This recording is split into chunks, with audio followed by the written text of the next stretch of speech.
Okay so sir 5 मिनिटं wait करा ना सर, येतो आणि. हॅलो. कुठं आहे? ओके सबको आवाज़ आ रही है मेरी? Yes online. Wasim, can you hear me? Hello Wasim, can you hear me?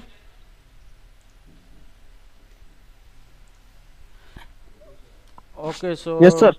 today's lecture content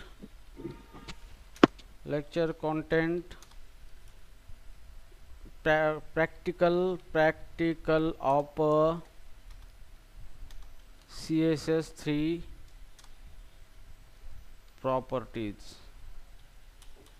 okay so right now here guys अभी हम देखेंगे कि CSS3 का प्रैक्टिकल, और उसके अंदर हम देखेंगे कि CSS3 किस तरीके से हम यूज कर सकते हैं, और उसके अलग अलग तरीके की प्रॉपर्टी देखेंगे. हर एक प्रॉपर्टी किस तरीके से काम करती है और वो प्रॉपर्टी का हमें किस तरीके से इस्तेमाल करना होता है. Okay so let's start without doing delay. तो हियर जैसे मैंने यहाँ पे ऑलरेडी फोल्डर बनाया था यहाँ पे CSS प्रैक्टिकल बोल के, तो इसको ओपन करूँगा मैं यहाँ पे इस तरीके से. Open with VS code, open with code here. Okay so इसको हम सेव करेंगे और इसको हटा देंगे यहाँ पे. ठीक है, तो ठीक है, सबसे पहले हम देखेंगे यहाँ पे हियर इंटरनल CSS के बारे में. ठीक है, internal CSS. Okay so internal CSS का मतलब ये होता है कि हम HTML पेज के अंदर ही CSS क्या कर सकते हैं, लिख सकते हैं. उसी को कहा जाता है इंटरनल CSS कहा जाता है. ठीक है, सो राइट नाउ हियर अभी मैं यहाँ पे HTML का पेज बनाऊंगा. यहाँ पे जैसे कि यहाँ पे पेज बनाया मैंने हियर home.html पेज यहाँ पे मैंने बनाया यहाँ पे. ठीक है, इसके अंदर हम लिखेंगे HTML5. जैसे भी मैंने HTML5 सेलेक्ट कर दिया यहाँ पे, तो ऑटोमेटिकली ये टेम्पलेट आ चुका है. तो ये VS कोड वेरी स्मार्ट है, जो हमें सारी चीज़ें इनबिल्ट प्रोवाइड कर देता है. ठीक है, तो यहाँ पे आपको क्या करना है, ये जो हेयर टैग है, ये हेयर टैग के अंदर आपको स्टाइल टैग लिखना है, स्टाइल, और इसके अंदर ही क्या करना है, आपको CSS का कोड करना है. Okay so here right CSS code, right CSS code here. ठीक है, तो यहाँ पे आपको CSS का कोड करना है. तो ये चीज़ ध्यान में रखना है, इंटरनल CSS का मतलब HTML पेज के अंदर ही हम स्टाइल टैग के अंदर CSS का कोड करते हैं, और वो हेयर टैग के अंदर होता है. और बॉडी के अंदर हम क्या करते हैं, जो भी हमें पेज पे ऊपर डिस्प्ले करना है HTML के कंट्रोल हम लिखते हैं. ठीक है, तो हम CSS के यहाँ पे सबसे पहले प्रॉपर्टी के अंदर देखेंगे यहाँ पे text and font property. Text and font property, text and font property. इसका मतलब ये है कि टेक्स्ट के लिए क्या क्या प्रॉपर्टी CSS के अंदर है, और फॉन्ट के लिए क्या क्या प्रॉपर्टी CSS के अंदर है. तो एक चीज़ ध्यान में रखना है, CSS के अंदर सारी चीज़ें प्रॉपर्टी के ऊपर ही होती है, और यहाँ पे प्रॉपर्टी की वैल्यू पेयर के अंदर होती है. ठीक है, मतलब की प्रॉपर्टी नेम और उसकी वैल्यू जो होती है, उससे क्या होता है, उसका अपीयरेंस चेंज होता है. तो ये चीज़ आपको करनी है. ठीक है, तो सबसे पहले हम देखेंगे कलर प्रॉपर्टी देखेंगे यहाँ पे CSS की. नंबर ये कलर प्रॉपर्टी. ठीक है, अब ये कलर प्रॉपर्टी क्या करता है, जो भी हमारा टेक्स्ट है उसका हम कलर चेंज कर सकते हैं. ठीक है, तो जैसे कि मैं यहाँ पे लिखता हूँ H1 टैग, और यहाँ पे लिखूँगा welcome in Code Langs EI institute. Welcome in Codelangs EI institute. ठीक है, तो यहाँ पे जैसे मैंने लिखा है, अभी मुझे इसका कलर चेंज करना है, तो मैं इसको रन करके दिखाता हूँ. राइट बटन क्लिक करो, ओपन इन डिफ़ॉल्ट ब्राउज़र, या फिर आपको जो ब्राउज़र चाहिए उसके अंदर ओपन करो. तो ये मेरा ओपन हो चुका है यहाँ पे. ये इसको थोड़ा जूम आउट कर दिया मैंने. वेलकम इन कोडलैंग्स ये बाय डिफ़ॉल्ट ब्लैक में आया है. अभी ये टेक्स्ट को मेरा कलर चेंज करना है, तो मुझे इसको सेलेक्ट करना पड़ेगा. ठीक है, तो हम डायरेक्टली H1 टैग से सेलेक्ट करेंगे इसको H1, और यहाँ पे प्रॉपर्टी है कलर, और उसकी वैल्यू रेड या फिर कोई भी दे सकते हो आप यहाँ पे. ठीक है, तो यहाँ पे देखो सिंपली यहाँ पे मैंने कलर प्रॉपर्टी है और उसकी वैल्यू रेड दी है, जो कि कलर का नेम दिया है. ठीक है, और ऑटोमेटिकली H1 टैग यहाँ पे ये सेलेक्ट कर दिया है. तो हमने सेलेक्टर देखे थे ऑलरेडी, तो इसका कलर रेड हो चुका है. ठीक है, मैं और एक टैग लेता हूँ H1. तो ये दोनों भी टैग को क्या करेगा, सेलेक्ट करेगा, वेलकम इन CSS3, ठीक है। तो इसके अंदर मैंने लिया है, तो ये दोनों टैग को क्या करेगा, सेलेक्ट करेगा यहाँ पे। तो यहाँ पे देखो welcome in CSS3 and welcome in Codelang CI institute. Okay, तो यहाँ पे ये कलर दोनों को भी अप्लाई हो चुका है, ठीक है। अब यहाँ पे एक तरीका हो गया कलर का देने का, ये कलर का हमने क्या किया है, कलर नेम दिया है। अब हम क्या कर सकते हैं, कलर को हेक्साडेसिमल वैल्यू भी दे सकते हैं, जैसे कि 6 नंबर वैल्यू होती है हेक्साडेसिमल, मतलब 0 to 9 and A to F, इसका कॉम्बिनेशन होता है। जैसे मैं 0 5 F A 4 3, ठीक है।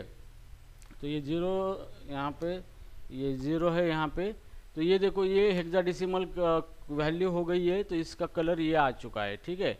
तो आप कलर की भी हेक्साडेसिमल वैल्यू होती है, जो कि यहाँ पे देखो ये कलर आपका चेंज हो चुका है, ठीक है। या फिर मैं कोई भी और हेक्साडेसिमल वैल्यू देता हूँ, जैसे कि 8 5 4 7 और यहाँ पे ये, तो ये अलग कलर्स हो गया, तो ये जो वैल्यू है ये इस कलर की हो गई है यहाँ पे। ओके, तो इस तरीके से क्या होता है, आप हेक्साडेसिमल वैल्यू भी क्या कर सकते हो, कलर प्रॉपर्टी को दे सकते हो, ठीक है। उसके बाद आप कोई फंक्शन भी यूज कर सकते हो, this is called as RGB function है। यहाँ पे RGB फंक्शन, यहाँ पे आप वैल्यू दे सकते हो रेड, ब्लू और ग्रीन वैल्यू, क्योंकि ये ही 3 बेसिक कलर होते हैं। इसी कलर से क्या होते हैं, सारे बाकी के अदर कलर्स यहाँ पे बनते। तो जैसे रेड देना है तो रेड की वैल्यू यहाँ पे मैंने 52 दे दी है यहाँ पे, और यहाँ पे ग्रीन की वैल्यू जो है मैं यहाँ पे 8 9 दे सकता हूँ, और यहाँ पे इसकी वैल्यू है 4 5। तो ध्यान में रखना है, आप 0 से लेकर 255 तक ही नंबर दे सकते हो, ठीक है। तो अगर मैं ये इस तरीके की वैल्यू दे दूँ तो ये कलर बन चुका है इसका, ठीक है। तो यहाँ पे जैसे मैं इसको क्लिक करूँगा तो ये कलर आपका इस तरीके से चेंज हो चुका है, ठीक है। तो आप RGB फंक्शन का इस्तेमाल करके भी आप क्या कर सकते हो, कलर दे सकते हो, ठीक है। या फिर आपके पास और एक ऑप्शन है इसका कलर देने का, जो कि फंक्शन है HSL फंक्शन, ठीक है। ये फंक्शन है यहाँ पे, तो यहाँ पे आप कलर अलग अलग तरीके के कलर दे सकते हो। यहाँ पे जो पहला मैंने दे दिया वैल्यू इसकी, मान लो कि 0 वैल्यू दे दिए। सैचुरेशन है यहाँ पे, सैचुरेशन 100%, मतलब आप थोड़ा सा इसको डेकोरेट कर सकते हो कलर को। और बाकी का जो है कि कलर का लाइटनेस कितना होना चाहिए, तो जैसे कि लाइटनेस जो है कलर का मैं दे दूंगा 50% यहाँ पे, इस तरीके से। तो इस तरीके से ये नया कलर बन चुका है, और आप इस तरीके से कलर दे सकते हो। तो ये जो फंक्शन है इससे आप कलर को थोड़ा स्मूथनेस भी लगा सकते हो, यहाँ पे सैचुरेशन भी कर सकते हो उसका, और यहाँ पे उसकी लाइटनिंग भी चेंज कर सकते हो, ठीक है। तो ये अभी अलग कलर सब बन चुका है ये, ठीक है। तो इस तरीके से क्या कर सकते हो आप, कलर प्रॉपर्टी को वैल्यू सेट कर सकते हो, ठीक है। ये आपकी कलर प्रॉपर्टी है, ठीक है। तो इसे कहा जाता है कलर प्रॉपर्टी। तो कलर प्रॉपर्टी का इस्तेमाल करके आप टेक्स्ट का कलर चेंज कर सकते हो, ठीक है। सो राइट नाउ सेकंड देखेंगे हम फॉन्ट फैमिली। यहाँ पे सेकंड प्रॉपर्टी है बी, यहाँ पे फॉन्ट फैमिली, ठीक है। तो आपको कभी कभी आपका जो वेब पेज होता है उसके ऊपर आपको कोई फॉन्ट सेट करना होता है, ठीक है। तो आपको कोई फॉन्ट सेट करना है तो आपको यहाँ पे फॉन्ट फैमिली प्रॉपर्टी का इस्तेमाल करके आप फॉन्ट क्या कर सकते हो, सेट कर सकते हो यहाँ पे, ठीक है। तो यहाँ पे जैसे कि आपको फॉन्ट से सेट करना है, तो जैसे कि ये मेरा फॉन्ट है ऑलरेडी, तो ये दिखने में कैसा दिखता है, इस तरीके से दिखता है, ठीक है। तो इसको मान लो कि मैं यहाँ पे फॉन्ट फैमिली यहाँ पे लगाऊंगा, फॉन्ट इसको सेमीकोलन देना है आपको लास्ट में, और यहाँ पे font family, okay. Font family देंगे तो यहाँ पे आपको अलग अलग फॉन्ट आ चुके हैं जो कि आपके मशीन के अंदर या इंस्टॉल है। आप कौन सा भी फॉन्ट यहाँ पे चूज़ कर सकते हो, ठीक है। तो मैंने यहाँ पे गिल्ड सैंस फॉन्ट चूज़ किया यहाँ पे। तो ये मल्टीपल फॉन्ट यहाँ पे आ चुके हैं। तो मल्टीपल फॉन्ट हम इसलिए देते हैं कि अगर कोई फॉन्ट अवेलेबल नहीं है तो वो दूसरा फॉन्ट उठा लेगा, ठीक है। तो इस तरीके से क्या हुआ है, ये फॉन्ट हमने दे दिया है फॉन्ट फैमिली। और ये जो हमारे फॉन्ट है हमारे सिस्टम के अंदर बाय डिफ़ॉल्ट वो सारे फॉन्ट यहाँ पे वो VS कोड हमें दिखेगा। तो ये देखो ये हमारा फॉन्ट चेंज हो गया अभी, ठीक है। तो फ़ॉन्ट चेंज करना है आपको, तो फ़ॉन्ट फैमिली प्रॉपर्टी का इस्तेमाल करके आप फ़ॉन्ट को क्या कर सकते हो, चेंज कर सकते हो। ठीक है, तो जैसे कि इसकी और कुछ प्रॉपर्टी है, जैसे लूसिडा सैंस है यहाँ पे।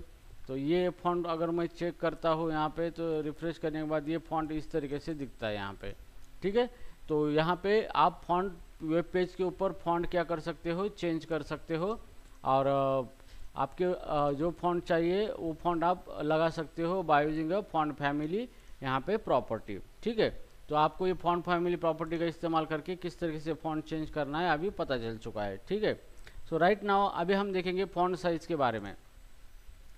फ़ॉन्ट साइज़,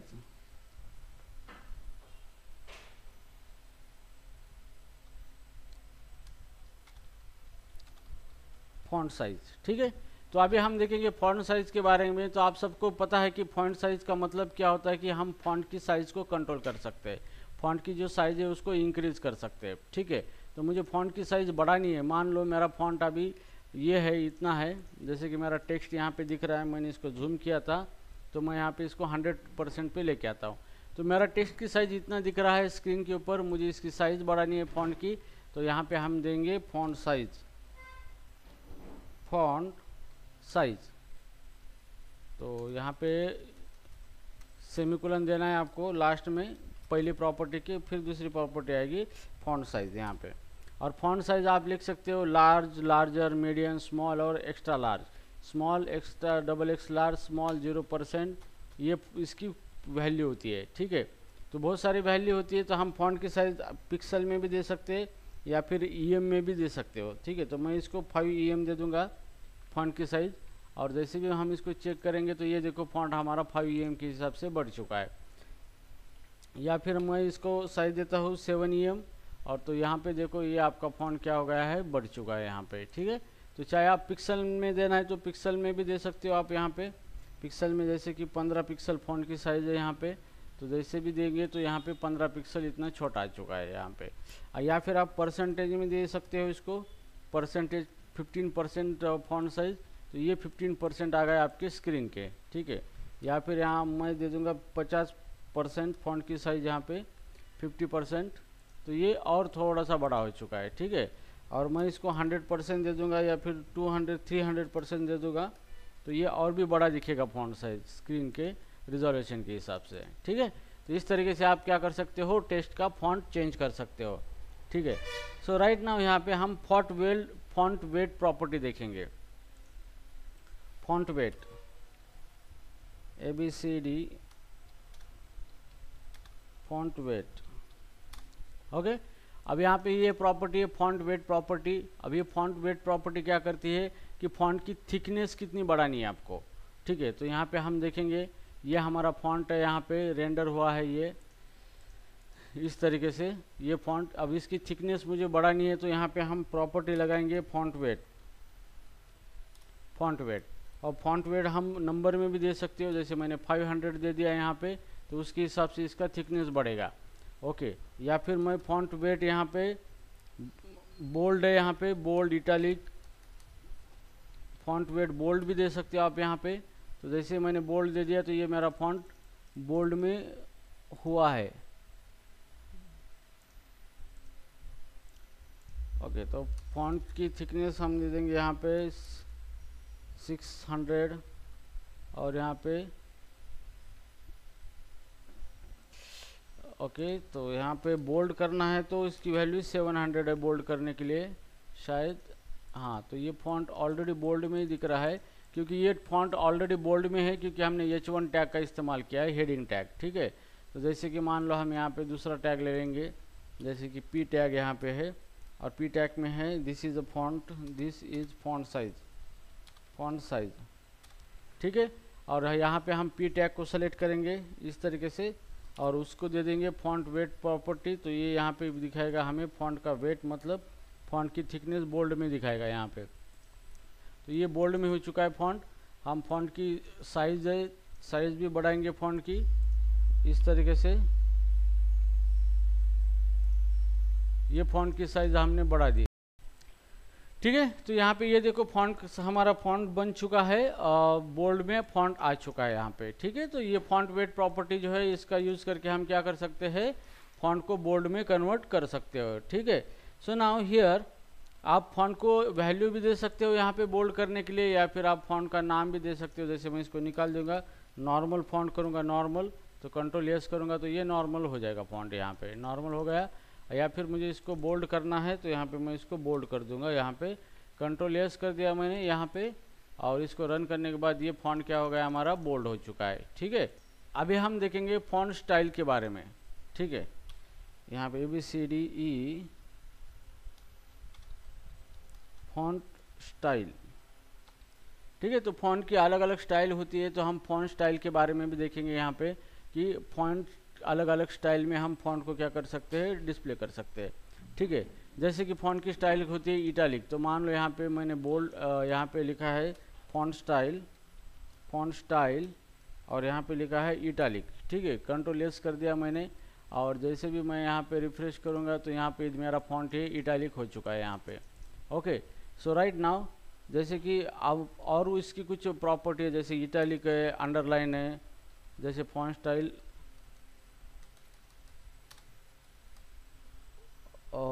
इटैलिक है, नॉर्मल है, ऑब्लिक भी है, फॉन्ट की स्टाइल है यहाँ पे। तो फॉन्ट ये जो स्टाइल है तो उस स्टाइल के हिसाब से अलग अलग फॉन्ट दिखेगा यहाँ पे, ठीक है।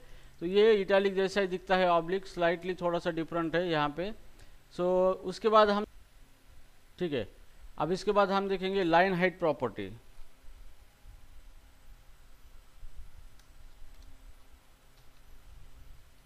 लाइन हाइट, ठीक है, लाइन हाइट प्रॉपर्टी देखेंगे। अब लाइन हाइट प्रॉपर्टी का मतलब क्या है कि दो लाइन के बीच में हम क्या कर सकते हैं, स्पेस दे सकते हैं, हाइट दे सकते हैं, ठीक है।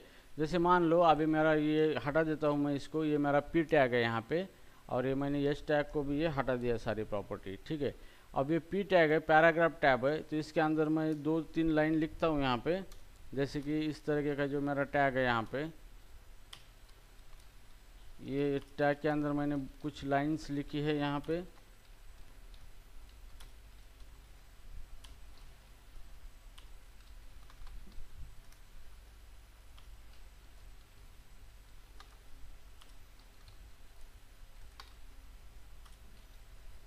ठीक है। कंट्रोल एस कर दूंगा मैं यहाँ पे।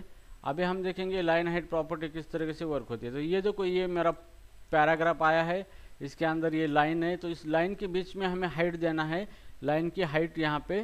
तो लाइन हाइट की मतलब लाइन के अंदर आप हमें क्या करना है, गैप देना है, ओके। तो हमें मतलब लाइन के बिटवीन स्पेस देना है, मतलब ये जो लाइन है, दो लाइन के बीच में हमें क्या करना है, स्पेस देना है। तो यहाँ पे हम लाइन हाइट भी यूज कर सकते हैं यहाँ पे। तो प्रॉपर्टी है यहाँ पे लाइन हाइट, P टैग को हमने सेलेक्ट किया है यहाँ पे, तो P टैग बोल्ड में दिखा है यहाँ पे, तो हम यहाँ पे लाइन हाइट सेलेक्ट कर सकते हैं, लाइन हाइट प्रॉपर्टी, ठीक है। अब लाइन हाइट प्रॉपर्टी के अंदर जैसे कि मैं देता हूँ 1.6 वैल्यू दूंगा यहाँ पे, तो उसके हिसाब से ये इसकी लाइन हाइट की हाइट बढ़ेगी। देखो इसके बीच में गैप आ चुका है, स्पेस आ चुका है। या फिर मुझे लाइन हाइट ज़्यादा चाहिए 1.9, तो यहाँ पे देखो ये 1.9 के हिसाब से लाइन हाइट यहाँ पे बढ़ चुकी है। या फिर मुझे बहुत कम चाहिए जैसे 0.2, तो यहाँ पे बहुत हाइट बहुत कम आएगी, मतलब टेक्स्ट एक दूसरे के साथ ओवरलैप हो रहा है, ओके। और 0.9 अगर मैं देता हूँ लाइन की हाइट, तो यहाँ पे देखो इस तरीके से ये टेक्स्ट एक दूसरे के साथ नज़दीक आ चुका है, ठीक है। तो या फिर आप पिक्सल में भी दे सकते हो, जैसे 20 पिक्सल में लाइन हाइट दे दिया मैंने यहाँ पे, ये 20 पिक्सल के हिसाब से लाइन की हाइट लेगा यहाँ पे। या फिर मैं यहाँ पे 50 पिक्सल लाइन हाइट दे दूंगा, तो आप डायरेक्टली यहाँ पे 50 पिक्सल के हिसाब से लाइन हाइट आ जाएगी। या फिर आप परसेंटेज के हिसाब से दे सकते हो, जैसे 150% मैं यहाँ पे लाइन हाइट दे दूंगा यहाँ पे, तो 150% का मतलब ये दोनों के बीच में स्पेस बढ़ चुका है। तो इस तरीके से आप क्या कर सकते हो, लाइन हाइट प्रॉपर्टी का इस्तेमाल करके आप टेक्स्ट के लाइन के अंदर भी स्पेस मेंटेन कर सकते हो, ठीक है। उसके बाद है लेटर स्पेसिंग, यहाँ पे लेटर स्पेसिंग,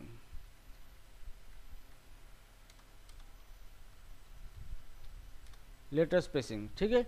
अब ये लेटर स्पेसिंग प्रॉपर्टी है, तो इसका मतलब क्या है कि ये जो वर्ड है हमारे, ये वर्ड के अंदर कितने लेटर है, ये लेटर के अंदर स्पेस हमें देना है, तो हम लेटर स्पेसिंग प्रॉपर्टी का इस्तेमाल करेंगे, ठीक है। तो यहाँ पे देखो हम लेटर स्पेसिंग यहाँ पे, अब लेटर स्पेसिंग है जैसे कि मुझे पिक्सल में देना है, जैसे 5 पिक्सल स्पेस चाहिए मुझे हर एक लेटर के अंदर, तो pixel 5 पिक्सल। तो जैसे भी मैं इसको रिफ्रेश करूँगा तो ये लेटर के अंदर स्पेस आ चुका है यहाँ पे 5 पिक्सल तक, ठीक है। तो या फिर यहाँ पे मैं स्पेस देना चाहूँगा 5 पिक्सल की जगह मैं यहाँ पे 10 पिक्सल स्पेस देना चाहूँगा, यहाँ पे 10 पिक्सल।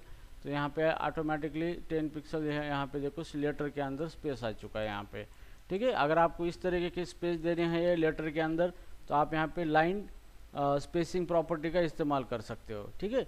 या फिर आप यूनिट में ही दे सकते हो, पिक्सल की जगह ईएम में दे सकते हो, ईएम। तो ईएम बहुत ज़्यादा होगा यहाँ पे, जैसे 1 ईएम मैंने दे दिया तो यहाँ पे रिफ्रेश करने के बाद यहाँ पे ये देखो इतना स्पेस लेटर के अंदर आ चुका है। तो आपका टेक्स्ट इस तरीके से दिख रहा है यहाँ पे, ठीक है। तो आप लेटर के अंदर भी स्पेसिंग क्या कर सकते हो, दे सकते हो, ठीक है। तो यहाँ पे मैं लेटर स्पेसिंग हटा देता हूँ यहाँ पे। अभी हम देखेंगे वर्ड स्पेसिंग, वर्ड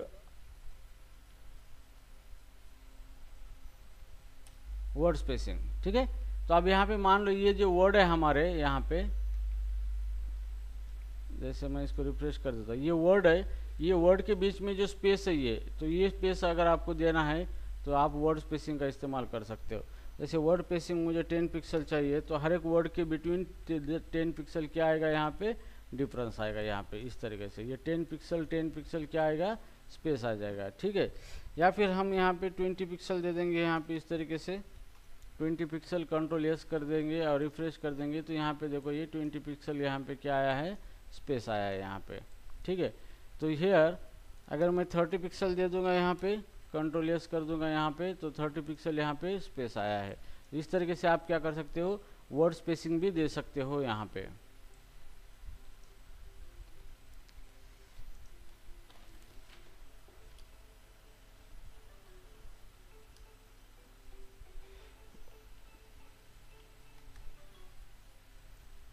ठीक है, अभी वर्ड स्पेसिंग हो गया। अभी हम टेक्स्ट अलाइन देखेंगे यहाँ पे।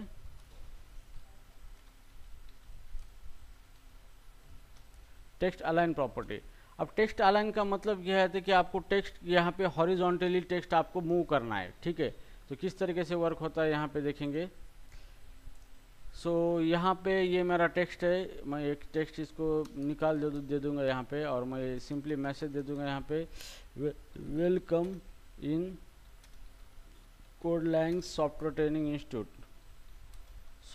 ट्रेनिंग इंस्टीट्यूट, ठीक है। तो सॉफ्टवेयर ट्रेनिंग इंस्टीट्यूट के अंदर यहाँ पे मैंने इस तरीके से लिखा है, okay. So right now here जैसे मैं रिफ्रेश करूँगा तो ये आ चुका है मेरा कोडलैंग सॉफ्टवेयर ट्रेनिंग इंस्टीट्यूट। और यहाँ पे जो स्पेसिंग दिया है मैंने, स्पेसिंग को हटाऊंगा और लाइन हाइट को भी मैं हटा दूंगा अभी यहाँ पे। अब वो प्रॉपर तरीके से मेरा टेक्स्ट दिखेगा यहाँ पे ये इस तरीके से। तो ये जो ऑब्लिक है इसको भी हटा देता हूँ मैं यहाँ पे और ये यहाँ पे रिफ्रेश कर दूंगा, ठीक है। तो ये हो गया मेरा टेक्स्ट। अभी मुझे इस टेक्स्ट को लेफ्ट या राइट अलाइन करना है हॉरिजॉन्टली, ठीक है। तो हम यहाँ पे अलाइन टेक्स्ट प्रॉपर्टी इस्तेमाल कर सकते हो, align text align properties, text align. तो टेक्स्ट अलाइन के अंदर इतनी वैल्यू है, centre, justify, left, right, start, inherit, इस तरीके की बहुत सारी वैल्यू है, ठीक है। तो हम सेंटर देखेंगे, टेक्स्ट अलाइन सेंटर करेंगे रिफ्रेश, तो ये टेक्स्ट हमारा सेंटर में हॉरिजॉन्टली आ चुका है यहाँ पे, ठीक है। अगर यहाँ पे दूसरी प्रॉपर्टी है एंड है तो एंड में आ जाएगा टेक्स्ट यहाँ पे, एंड में मतलब राइट में चला गया टेक्स्ट यहाँ पे, ठीक है। सेकंड प्रॉपर्टी यहाँ पे स्टार्ट होगा, स्टार्ट का मतलब लेफ्ट में शुरू में आ जाएगी यहाँ पे इस तरीके से, ठीक है। और इसकी प्रॉपर्टी है जैसे कि एंड, जस्टिफाई करेंगे तो ये हॉरिजॉन्टली क्या होगा, हॉरिजॉन्टली ही लेफ्ट की तरफ से होगा, ठीक है। उसके बाद है यहाँ पे लेफ्ट, राइट है यहाँ पे, स्टार्ट, ठीक है। तो इतनी सारी प्रॉपर्टी है, आप हॉरिजॉन्टली क्या कर सकते हो, टेक्स्ट को अलाइन कर सकते हो, ठीक है। जैसे कि यहाँ पे मैंने सेंटर कर दिया तो ये टेक्स्ट मेरा क्या दिखेगा, सेंटर के अंदर दिखेगा। ये सेंटर में टेक्स्ट मेरा चला गया है स्क्रीन के सेंटर में, ठीक है। तो ये हो गया आपकी टेक्स्ट अलाइन प्रॉपर्टी। अभी हम देखेंगे टेक्स्ट डेकोरेशन। अभी तो आपको किसी टेक्स्ट को डेकोरेट करना है तो यहाँ पे आप टेक्स्ट डेकोरेशन यूज कर सकते हो, text underscore decoration, text decoration, ठीक है। अब ये जो टेक्स्ट डेकोरेशन है तो आप टेक्स्ट को अलग अलग डेकोरेट कर सकते हो, ठीक है। तो इसकी पॉसिबल वैल्यू है यहाँ पे। अब ये मेरा टेक्स्ट है यहाँ पे, तो देखेंगे टेक्स्ट डेकोरेशन, टेक्स्ट डेकोरेशन। तो यहाँ पे टेक्स्ट डेकोरेशन मतलब हम नन है, तो यहाँ पे इसका मतलब टेक्स्ट को किसी टाइप का डेकोरेशन नहीं होगा, ठीक है। अगर मुझे टेक्स्ट को अंडरलाइन करना है तो यहाँ पे दिखेंगे टेक्स्ट डेकोरेशन अंडरलाइन, तो मेरा जो टेक्स्ट है वो अंडरलाइन आ जाएगी टेक्स्ट को, यहाँ पे ये टेक्स्ट को अंडरलाइन आ चुकी है, ठीक है ना। उसके बाद है ओवरलाइन, अंडरलाइन ओवरलाइन है यहाँ पे ओवरलाइन। जैसे हम ओवरलाइन दे देंगे इसको तो ये यहाँ पे ऊपर से लाइन चले गई हमारे टेक्स्ट को, ठीक है। तो ये हो गई इसकी ओवरलाइन प्रॉपर्टी, ठीक है। अब उसके बाद अगर हम लाइन थ्रो दे देंगे यहाँ पे तो ये किस तरीके से काम करता है, देखो लाइन थ्रो प्रॉपर्टी। तो लाइन थ्रो देने के बाद यहाँ पे देखो ये टेक्स्ट के ऊपर इस तरीके से मार्क्स आ चुका है, ठीक है। और यहाँ पे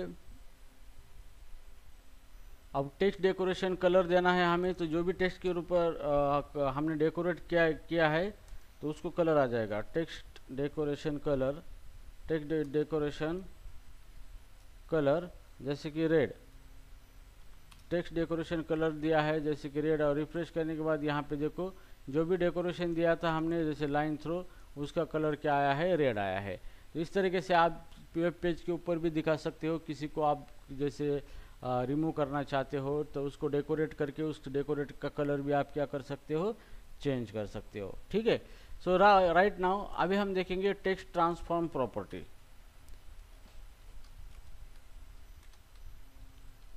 text transform, text transform property, okay.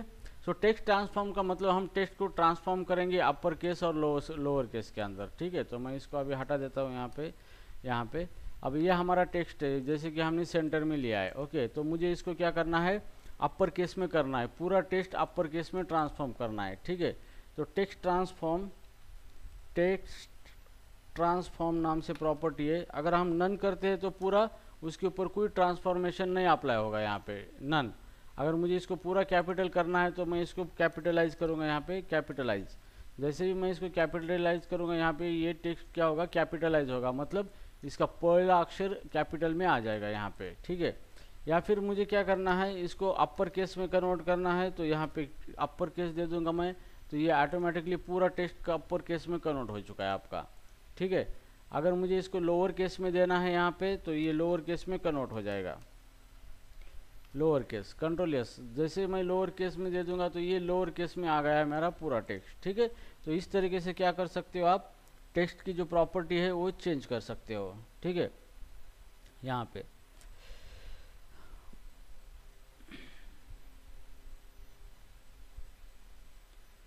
ठीक है।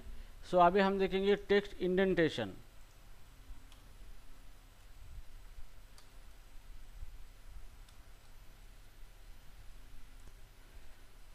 Text indentation,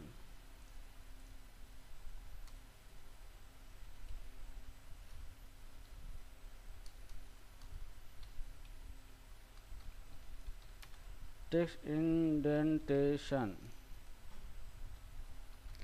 okay. सो टेक्स्ट इंडेंटेशन का मतलब ये होता है कि हमें जब भी कोई लाइन हम स्टार्ट करना चाहते हैं तो कितना स्पेस देना है हमें लेफ्ट से स्टार्ट करने के लिए। तो इसको हम देखेंगे, जैसे अभी मैं इसको सेंटर हटा देता हूँ यहाँ पे लाइन अलाइन, और यहाँ पे हम दे देंगे, ये हमारा टेक्स्ट है यहाँ पे लेफ्ट से, तो मुझे यहाँ से कितना स्पेस देना है टेक्स्ट के लिए, तो ये टेक्स्ट इंडेंटेशन प्रॉपर्टी का इस्तेमाल करना है। टेक्स्ट इंडेंटेशन, टेक्स्ट इंडेंट जैसे मैं दे दूंगा 40 पिक्सल, तो 40 पिक्सल यहाँ से मार्जिन छूटेगी यहाँ से, और ये 40 पिक्सल ये टेक्स्ट यहाँ से आ चुका है यहाँ पे, ठीक है। जैसे मैं इसको परसेंटेज में दे दूंगा यहाँ पे, टेक्स्ट इंडेंटेशन परसेंटेज में दे दूंगा, तो जैसे भी मैं रिफ्रेश करूँगा तो ये यहाँ से पूरा यहाँ तक इसका इंडेंटेशन आ चुका है यहाँ पे, और टेक्स्ट इतना चला है हमारा। या फिर आप इसको EM में भी दे सकते हो, जैसे टेक्स्ट इंडेंटेशन फॉर EM दे दिया हमने यहाँ पे, कंट्रोल S कर दिया यहाँ पे, और जैसे ही रिफ्रेश कर दिया तो ये टेक्स्ट का इंडेंटेशन आ चुका है। तो इस तरीके से आप क्या कर सकते हो कि आप कितना स्पेस देना है फर्स्ट लाइन के अंदर वो आप दे सकते हो, ओके।